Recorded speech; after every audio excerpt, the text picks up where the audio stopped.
Updates on your flight.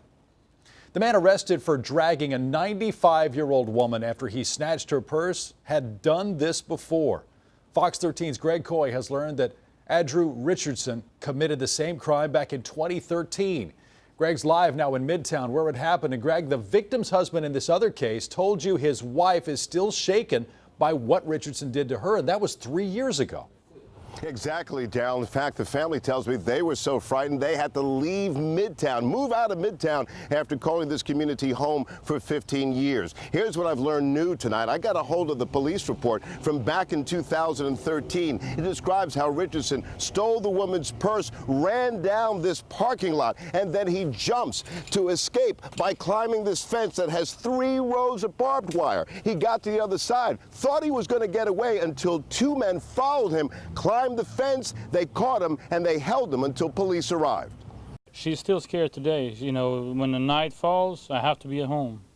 Ed Capo's wife, too afraid to talk about the day that Andrew Richardson snatched her purse from this Midtown laundromat back in June of 2013. He pushed my wife out of the way, grabbed her purse, and he ran out, you know. And I think he off in his head.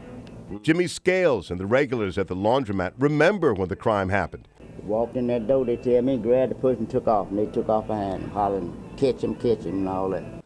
Richardson jumped this fence to escape, but Good Samaritans caught him. He would have got away with them if them guys wouldn't have caught him. Mm-hmm. So, I mean, that's amazing. Don't tell him what he'll do next if he's out. According to this police report I obtained, the arresting officer wrote, suspect Richardson spontaneously told officers he was sorry for stealing that woman's purse and he knew it to be wrong. Released last April after serving only 5 months in jail, Richardson arrested again for snatching this 95-year-old woman's purse outside of the Oak Court Mall.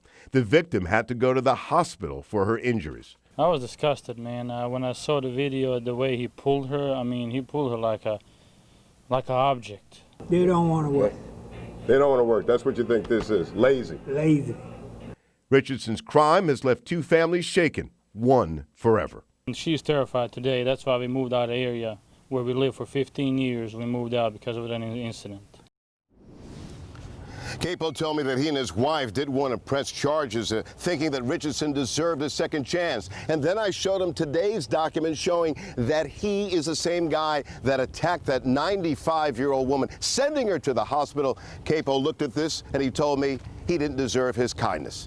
In Midtown, I'm Greg Coy, Fox 13 News. Folks, back over to you. Wow. Thank you, Greg.